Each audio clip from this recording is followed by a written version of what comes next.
it was crazy again to even start making money doing music, or the money wasn't, important to me because I was a college kid, but it was more about the fact they enjoyed enough to put money in, and that's what was giving me the high. Yeah. Coming at you with Subversion. Well, hello, my loyal subverts. And for those of you that are new, please let me know if you like this show that you're about to hear. You can find me at facebook.com/subversionwebcast or at subversionwebcast.com. And please subscribe on your way out on the RSS feed there, anywhere that you get podcasts, iTunes, Stitcher, and the like.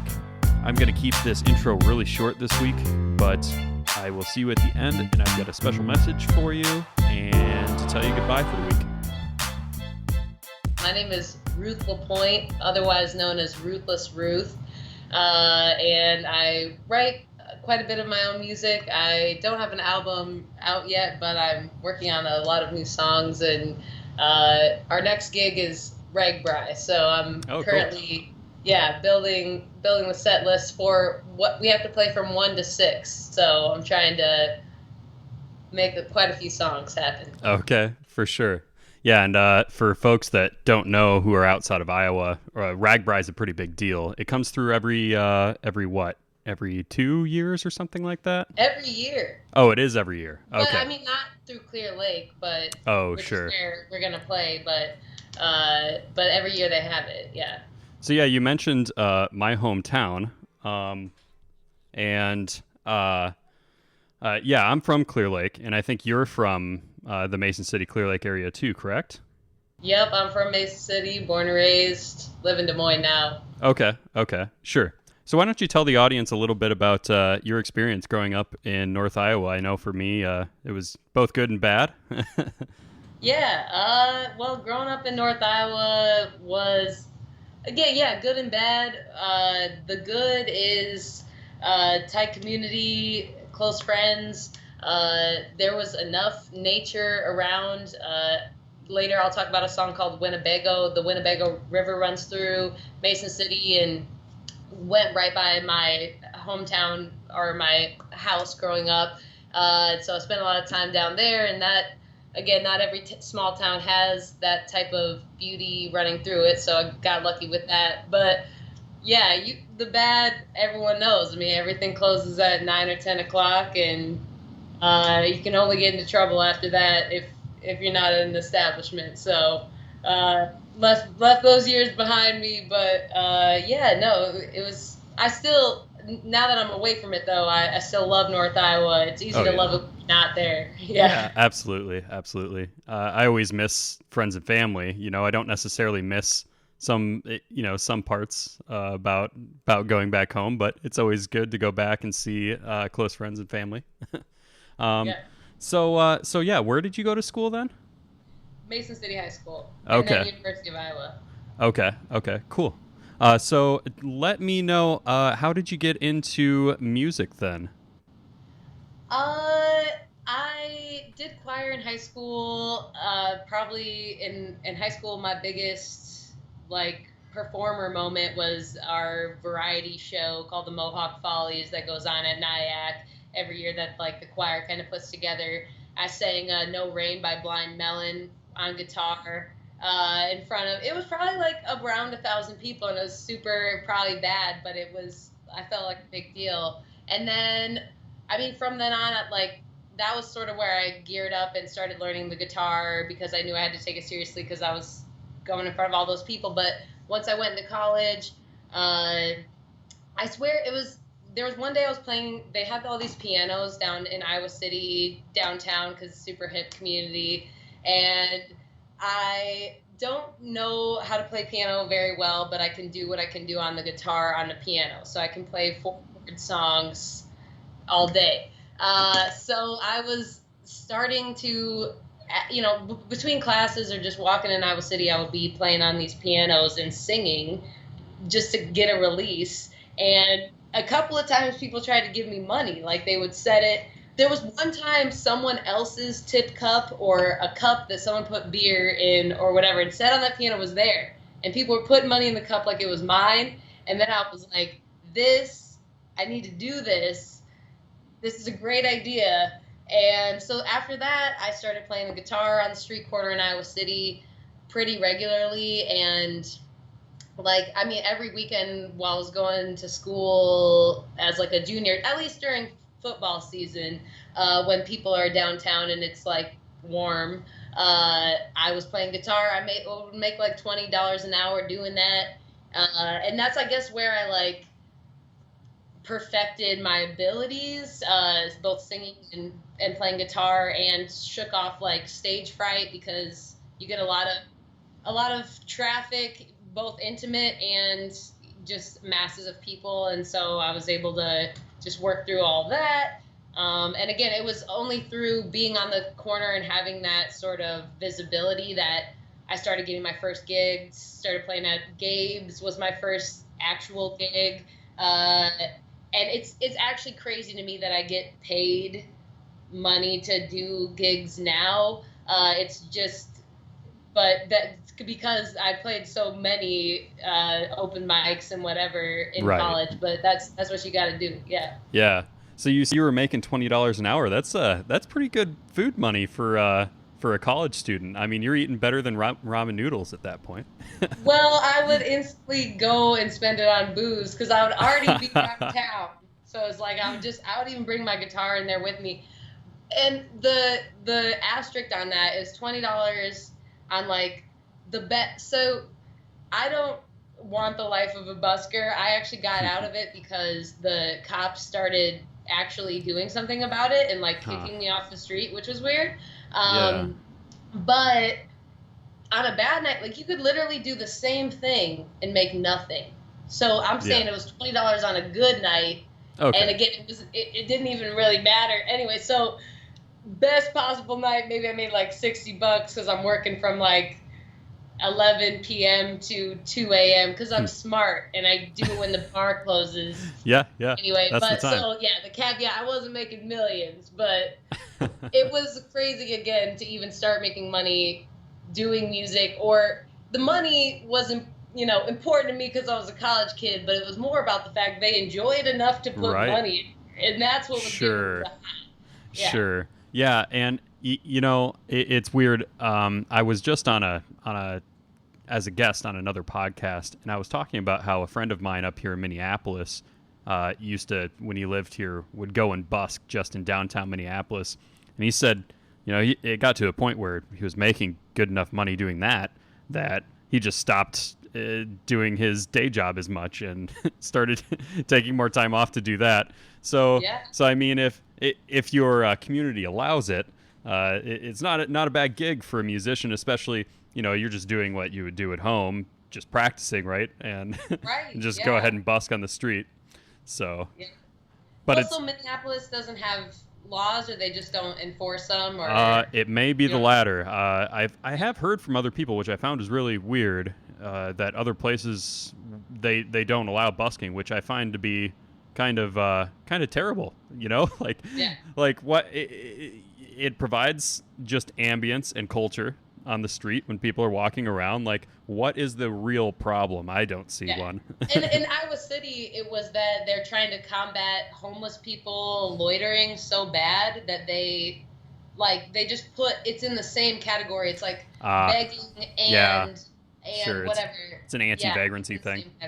Well, hey, if a homeless folk is playing music, then I mean it's better than them just sitting there, right? Yeah, I don't know. Anyway. Yeah, silly. Yeah, laws suck. But you don't bust down there in Des Moines. You're more in the formal gigs down there. Well, and I would say I moved to this town right after graduation. I thought I was gonna break it in and do that, and I literally never have. I don't know. I think it's the city setup, and Iowa City it's a lot more foot traffic. Yeah. I wouldn't even necessarily know when to do it, and I would have to drive down there now, and before I could just walk with my guitar and low commitment. Sure. But yeah, I guess it's partially even now. If I reach out to places, they get back to me, and then they're paying me money to play there. So if I'm doing that, there's no reason to be playing "Call Me Maybe" on repeat on the street corner for a couple dollars. Okay. Yeah, and I have noticed that you do a couple fun covers like that. So so Call Me Maybe, that's one of them. What are some That other is fun my, covers you do? yeah. Well, and I was scarred enough by that through my college days. I made the most money on that song, and so I like couldn't stop playing it because people would keep giving me money. Sure. But as far as now, what I really love, well, so Elle King, I'd say I'm inspired by Oh, sure. folk country singers who do like rap covers. That's like the new cool thing. Like we got No Diggity in our back pocket. I personally think I do a great rendition of Ice Cube's "Today Was a Good Day." That That's I really, yeah, I'm into it. translated. I'm into it. What you could do it? No, no, no. I'm just saying I'm into it. That sounds Yeah, awesome. I know. It's the best song. And I will like do all 5 verses in front of audiences. What other That's one? legit. I guess like, and then we always, I guess, what I like to play and what I tend to play, but our best covers, What's Up, Four Non Blondes. Okay. I mean, as far as covers go, like, we got them all day, but I like the ones that are more obscure when I'm like Yeah. basically rapping. Yeah, and Uh, that's what grabs people's attention. You know, they're not yeah, expecting just a person with a guitar to start singing a rap song that they that they know. right. So yeah, it's a Yeah. good attention grabber. So let me go back to Mason City real quick. So for folks that don't know, there's a rich history of music in our old River City. So if people know our claim to fame is both Buddy Holly and the Music Man, which are both kind of tragic stories, actually, if you if you really go back and look at them. So in North Iowa, we have a rich tradition of music.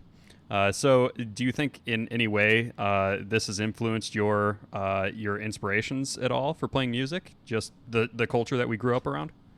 Yeah, I definitely think it does, just because I think one of my foremost inspirations is just family. Oh, sure. Almost all of my family play guitar or play piano. They actually know how to read music. Like I'm barely in their shadow as far as being in awe of what they were doing and then trying to repeat that. But most of my family that is into music grew up in Mason City. And again, I don't know, it's all a roundabout way where I don't know if they were necessarily formally involved in the choir or whatever, but I think being in this town and knowing that it supports music so much maybe inspired them and then Sure. inspired me. Sure. So just but kind yeah. of like a domino effect culturally, Yeah. perhaps. Yeah. Yeah. So you did mention that you did choir, and you mentioned your family played music. At what point did you start to learn playing guitar then?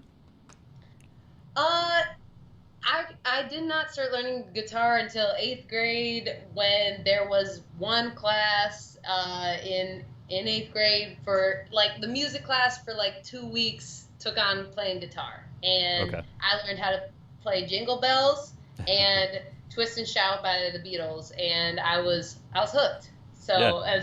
I was like, you can learn. I can know 3 chords, and now I'm set. Yeah.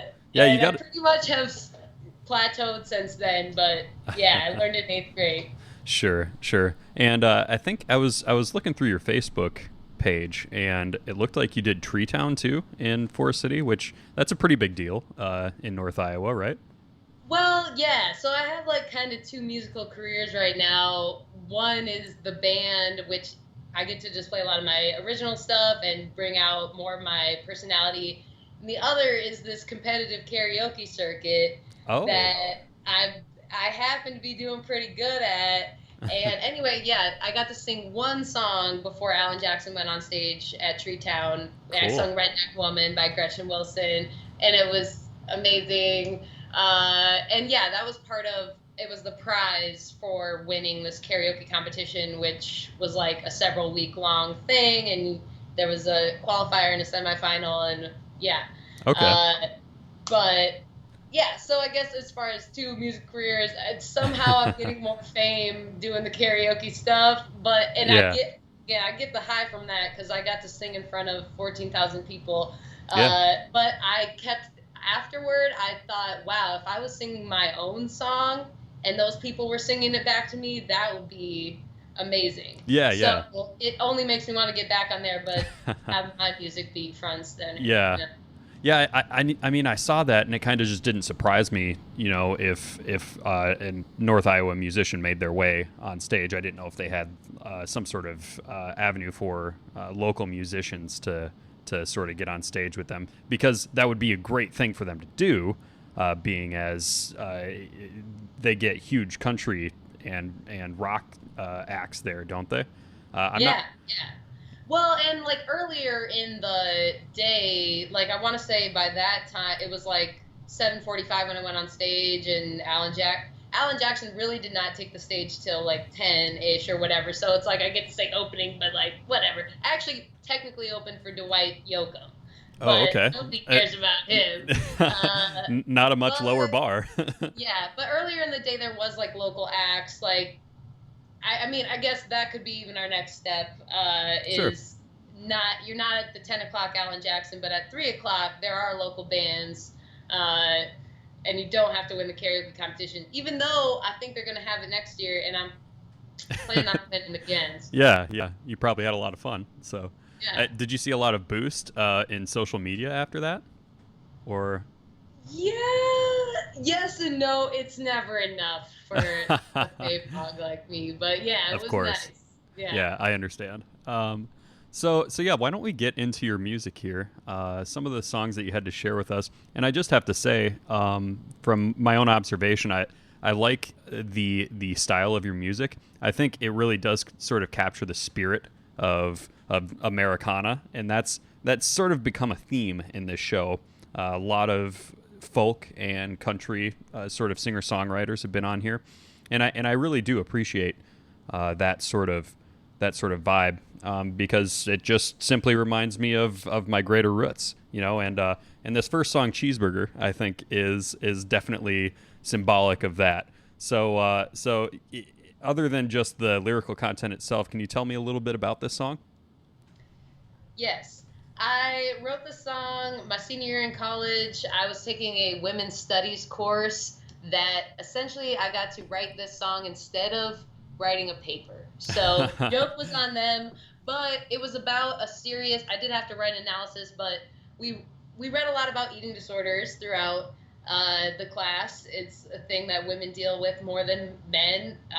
There's more pressure on us to be extra thin, and again, college specifically, women, like it's a hyper activity of eating disorders in all different shapes and sizes, and so it was a very relevant topic. It's like, again, there's a spectrum. Like, you don't have to be fully anorexic about to die or whatever. A lot of women experience that. I would say I was experiencing a little bit of it at the time, even in the form of what I would say I wrote it inspired by. I got a 4.0 in college, but I stressed myself out so much that food was what I instantly turned to get that comfort, which is like sort of the definition of an eating disorder. So Cheeseburger McPingway is like a humorous, like, it's funny if like a skinny girl eats a cheeseburger for comfort. Again, it's a funny like take on what is the real reality of an eating disorder. Anyway, but yeah. So I wanted to show a serious topic of going to food instead of for love, and the song kind of like, as towards the end, I think the line says, sitting makes me nervous, planning makes me safe. I'm racing to the next big thing so I can find relief. Of like, the cheeseburger was in you're not currently studying, you're not currently at class, you've got one stolen moment by yourself, you go to the cheeseburger instead of having to having to think about what am I even doing with my life, and instead of absorbing with all those emotions, just go to the cheeseburger, it'll make the pain go away. Yeah. Been a long hard week on the grind, nothing in my day to relax my mind.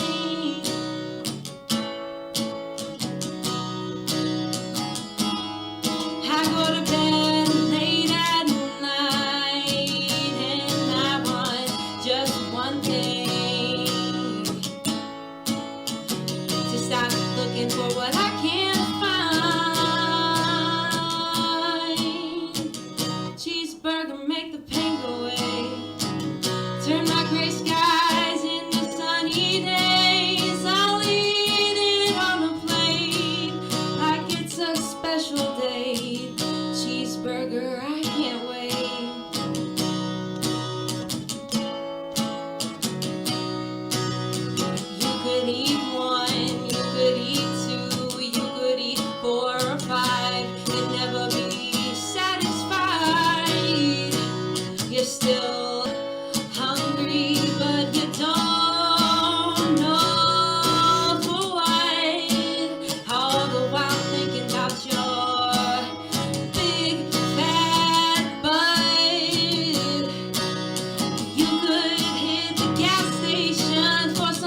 Yeah, so I think we all have these odd predisposed ways in which we we're wired in a different way. We've almost evolved past a point where we need some of these mechanisms which may trigger something like an eating disorder, right? For example, conspiracy theorist. The mechanism that makes someone think that everything's a conspiracy was actually very helpful when we had to identify poison berries in the forest, for example. Like your friend eats a certain kind of berry. It's pretty logical that you shouldn't eat that berry. But now we have these pathways in our brain that still aren't broken from that, and maybe for good reason. But it's just odd that that we find these things that used to be so scarce, like food, and we have problems with those in the developed world. So I'm just kind of making an observation here that we turn things that are a necessity, such as food or narcotics, I guess, is another good example, because you need opiates when you're in dire pain after surgery or something like that, right? Yeah. But yeah, it's just kind of peculiar how we go from we perverse something that we need into something that is that's kind of dangerous if you play with it wrong. So Right, which I think is what even makes eating disorders especially unique from addictions per se. And they do go like or drug addictions specifically, like they do go in the same category as far as what's the mental response that makes you go to that thing is the same probably. But again, yeah, the fact that you have to have it in your life, you don't have to have meth or opiates in your life. You don't have to have alcohol in your life, but you have to always come in contact with food. And if you don't have a good relationship with it, you're always going to have that problem. So that's a good point. Good point. Yeah, and I commend you for being able to openly talk about that, because there are a lot of people that I know that I've talked to in confidence that they don't even feel very good talking to me personally off mic. So I just want to thank you for sharing that with us.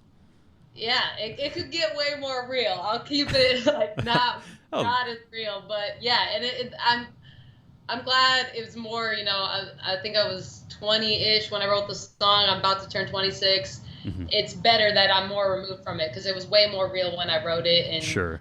And anyway, but and look back at. And like you said, in college, that's probably especially a time when you're under a lot of pressure, both just your workload and social pressure. So I can see that being, quite a hurdle for you at that point. So let's move right along here. The next one that you have is called Refrigerator. And I did watch the video of this, and you explained that it's about a relationship gone bad. Correct? Okay, so why don't you tell us a little bit about that one? Yeah, well, that one is, I picked that song to talk about for a reason, especially as a good transition from Cheeseburger. It's another song that mentions food and semi brings in that eating disorder mentality. Essentially, Refrigerator traces a girl who's been broken up with recently and is trying to deal with it, but is alone and keeps going back and forth to the refrigerator for comfort, and is semi having flashback. Like, no matter what she's going to do, she's always going to be sad about this breakup and is going to have all these random thoughts. But yeah, it incorporates food again, which is partly why I chose it. Because I think, again, a lot of people can relate just to moseying back and forth to the refrigerator with nothing to do. Sure. But that's how you handle your depression. Sure. Yeah, and it's a tough thing. And here's where I'm sort of out of my depth personally, is on the subject of mental illness. I've obviously, I don't think anybody has not been touched by it inadvertently from other people, but I myself really haven't experienced like prolonged chronic depression. So in some ways, I try to empathize with people as much as I can, but I only know so much, but there have been people that are really close to me that have problems like that,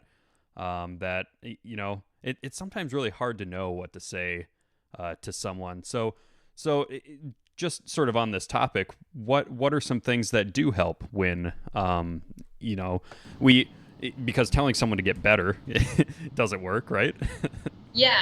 Well, and in that case, like what's not, I mean, even in the song is my friend coming over or texting me to leave the house, like leaving the house, number one, or Sure. leave wherever your vices are the strongest. Like, and usually they're at home when you're alone and you can do whatever you want. And if you go out in public and sit on a grassy field with your friend, like, are you really gonna do whatever you're doing that, either turn into drugs or alcohol or whatever that's making your problems that much worse? It's like, yes, being outside in nature will ground you, and being around people who are already grounded will ground you. And staying away from both of those things is what's going to keep you in that place. And again, when you're in that place, you know exactly what the cure is. It's Sure. just motivation to do it, to be like, I want to text my friend, or to text my friend back, Right. to say, let's actually hang out. Because when you're depressed, you want to be alone, because it's just, you want to have your own pity party and just sulk in it. Right. But for anyone, who's listening or whatever, it's more just about, tell yourself, today's the day, get out of the house, go hang out with your friends who love you and care about you, and, Right. and you'll realize. Yeah. Yeah. That's good advice. And then the last song, you mentioned this earlier, is Winnebago. So why don't you tell us a little bit about this one? Yeah, this is one of my more recently written songs. So out of sort of the college frenzy and into, I actually wrote it coming out of Treetown last year. I didn't compete or do anything like that, but have loved country music for a couple years. It's a new thing. But anyway, being inspired by Treetown last year, whereas Tim McGraw and Miranda Lambert were the main headliners, I wrote this song, which is about a Winnebago River that runs through Mesa City, or that's the title. And essentially, it's not necessarily written about one true experience, which, a lot of music people try to overanalyze, who was the boyfriend or what was the moment. And it's like, it's not necessarily always about that. It is more about the idea that, there was some times where I hung out by that river.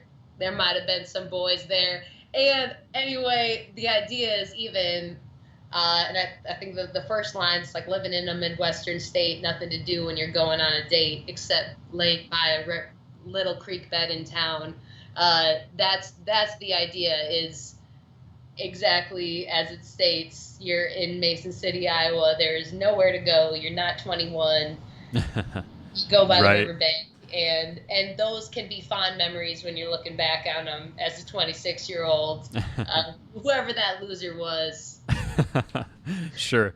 Yeah, no, I think I can relate to that, being as, obviously we grew up in the same area. So yeah, I think some of the best memories that I have are, hiking around with friends or a girlfriend out in nature, because there isn't much to do, and there's a bounty of beautiful wilderness around. Especially Mason City has some really good places to go. Lime Creek is always a go-to spot. I don't even think I've been on every trail out there. It's pretty big. Yeah. So And again, it's like Clear Lake is nice, but it's so developed that you can't really have, like, you're sitting alone on the bank of Clear Lake. Really, there's some spots, but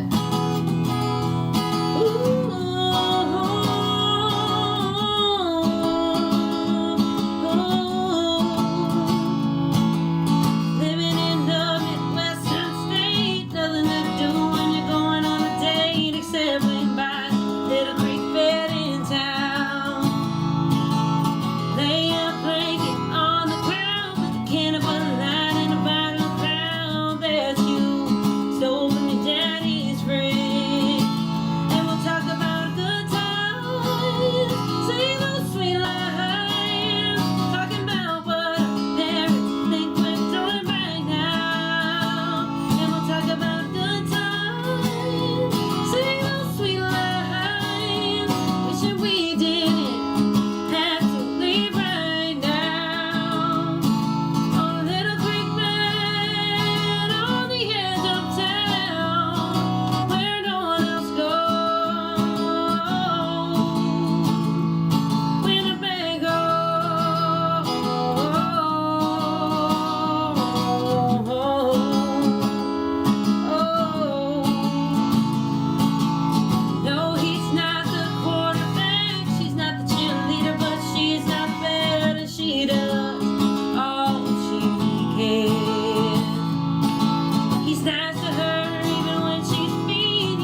I suppose let's get to the last question here, which I'm just going to make it kind of general.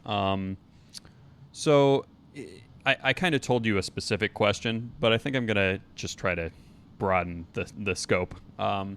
So on the subject of mortality, I bring this up on this show because it's often just something that we kind of, I think we all run away from it in a way. And I think in some way musicians may have special insight that maybe other folks don't, because obviously you're more prone to thinking about things more deeply. That's, why you're into music, I would imagine.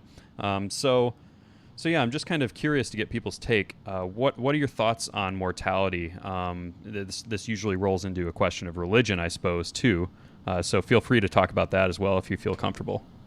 Yeah, well, I wish I had more of a philosophical. I was even a philosophy major, and I believe in things like moral truth, and that we have, we ought to be living our lives striving towards what we believe to be moral truth, and the beautiful that's associated with living an honest and moral life. But yeah, as far as I definitely don't believe in an afterlife. I don't believe in, it's like, I think we got one life to live, and you got to live it, and sure. and don't expect nothing at the end. Just, every day is precious, and it's a black hole of darkness when you die, and sure, you only get one. Yeah. So even when I bring this up, because it's been kind of half and half as far as musicians that are Christians or atheists. So there seems to be a common theme, no matter what folks believe. If they're deep individuals, and you can tell they've thought about this subject a lot, I think we all come to some kind of core purpose in life, which is, like you said, just kind of live a good life, and in those last moments, whether you're repenting to God or just sort of reflecting on your life and being like, I did this right and this right, and just kind of minimizing the I did this wrong kind of things.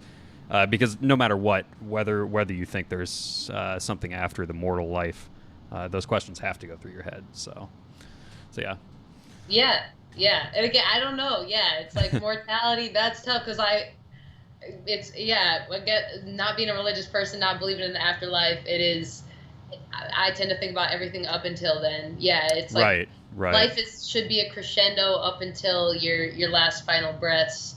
And again, even as far as not even thinking about what you did right, and even as far as morality is concerned, if you've done everything right, you have nothing but love at the end. And again, it doesn't have to be physically, you're surrounded by a bunch of people on your deathbed. If you've loved and you've been loved, and that's part of doing what's right and whatever, and saying, yep, I fulfilled my life, I can rest in peace because sure. I did that. Right.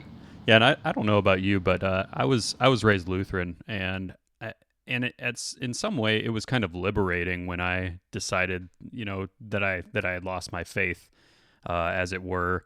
So yeah, I don't know. Folks who are Christian usually kind of, or some of them at least, sort of think of it as a negative thing. But I like looking back on it now. For me, it was more of a liberating thing, something that sort of released me from dogma, I suppose, and it makes me feel like, I don't know, and I think it feels pompous, or it sounds pompous to say this to Christians, but I almost feel like if I have to default back onto a religion or a faith, I'm not really looking toward inside for morality. So there's this quote from a guy, his name's Penn Jillette, and he said, I've raped and killed as many people as I wanted to, which is 0, and God didn't stop me from doing that. It was just my own volition. So. Yeah. There's another guy named Socrates who said an unexamined life is not worth living. And again, I think different people do religion differently, and some might do it wrong, where it's it's easy to do religion because it's fed to me and I can say this is right and this is wrong and I don't need to examine it.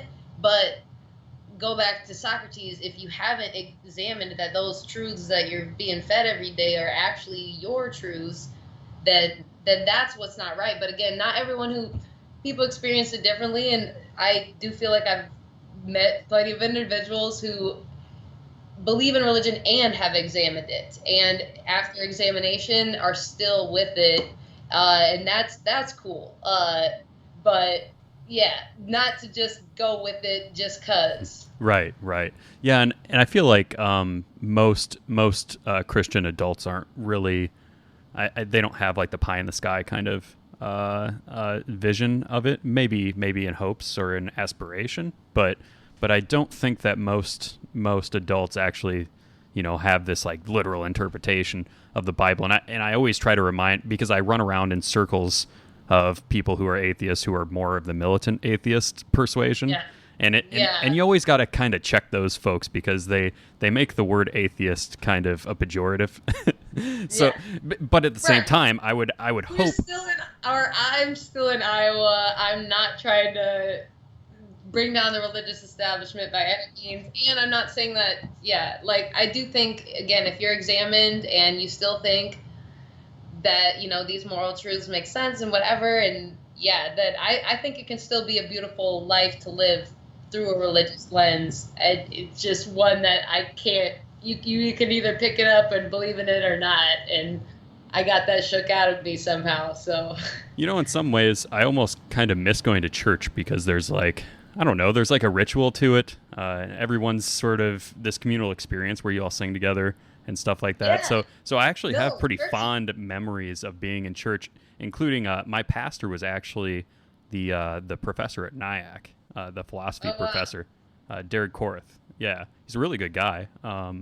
But what's really odd is he kind of made me question my own faith, and he was one of those people that was just like, he took the message in the Bible and sort of made it secular in some sort of way. Like he condensed it into this philosophical view rather than this theological one, at least. And so I just... Non-Catholics too, yeah, they do or I actually went to vacation Bible school for like 3 summers, and everyone knew that I was an atheist. It was a weird, I was taken in by a church community based off that. It's like, I love singing, I love hanging out with people here, and my best friend goes to church here. But yeah, and it's like, I promise not to be goofing off while the sermon's going on, but if y'all accept me, I'll just be here. Sure. But yeah, no, I get, it's like, I wish there was a non-religious community like churches provide. I mean, even for, kids, summer camp, regular for free. Yeah. There are some churches that do that. Up here in the cities, there are a couple Universalist churches, and they just put on sort of community events where they just invite the whole community in. And they're, I've never actually met any of them or anything, but the idea is really cool. Universalism is a pretty good idea. If I were to be involved in any kind of church, that would probably be the one I'd get into, just out of curiosity.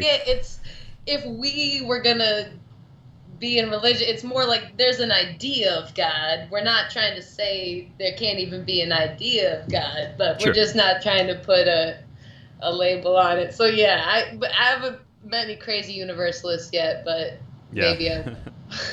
For sure. All right. Well, I think that's a good place to wrap up. And I just want to also sort of give you a compliment, because it's fun watching you sing and everything. Like you're really bubbly, and it looks like you're having a lot of fun. So yeah, I hope to see you around some more, and maybe sometime when I'm in Iowa, I'll be able to catch you on stage or something. Yeah, or did you say, are you in the cities then, or where are you at? Yeah, I'm in a suburb. I'm in a suburb of the cities, so yeah, I'm around up here. Vanessa, I think, is our mutual contact. Yeah. But because she's always pressuring me to come up there, so maybe I'll get a gig someday up there. But if not, for sure. Ragbri, that'd be a good time. Yeah, for sure. When is Ragbri again? It's gonna be on Tuesday, July 25th, that it comes through Clear Lake. So it's hard for real working people, which I'm lucky I'm not. So yeah, for sure. All right.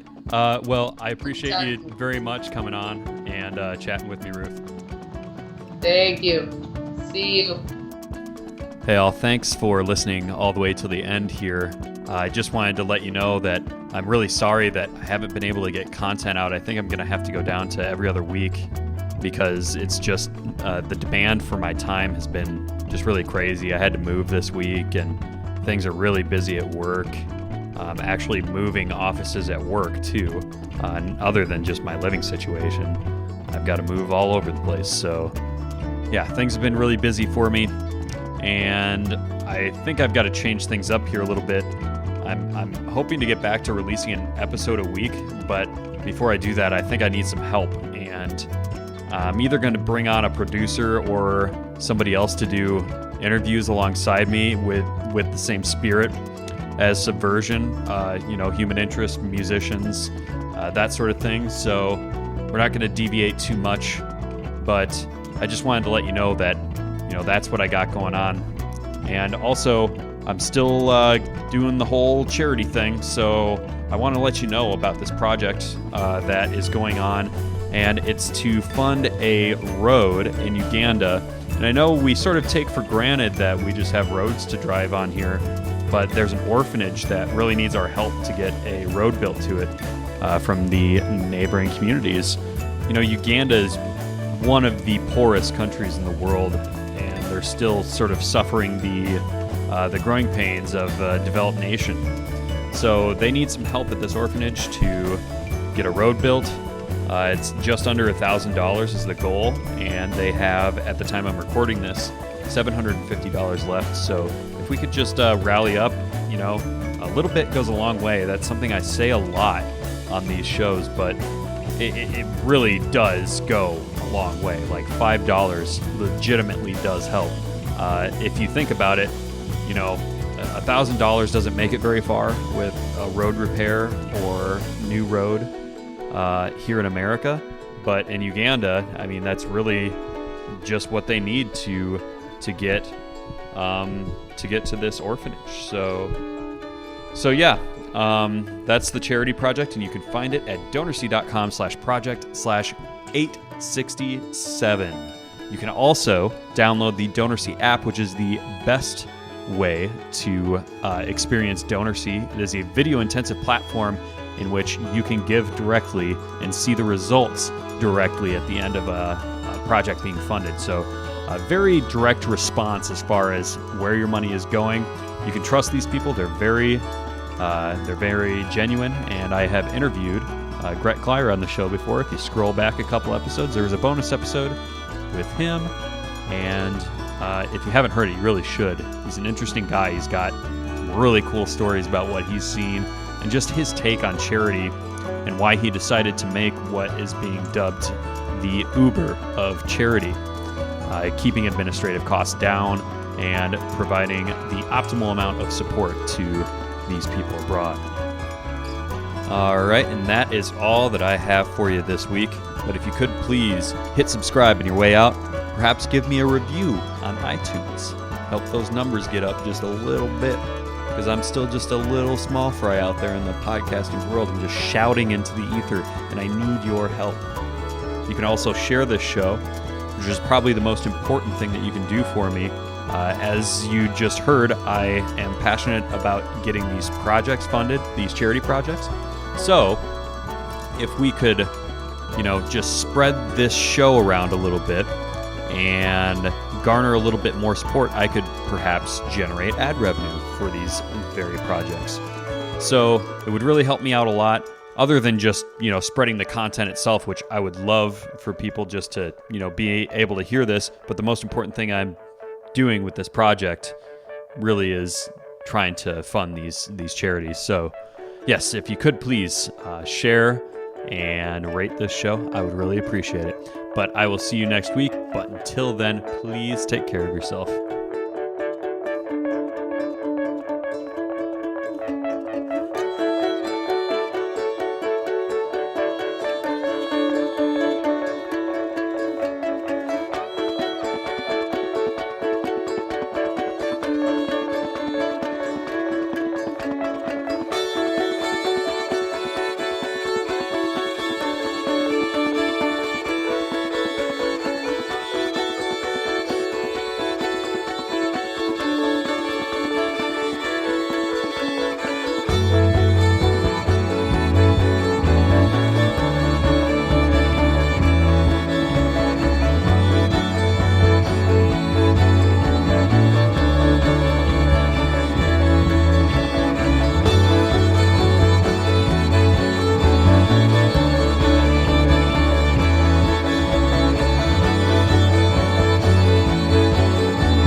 Yeah.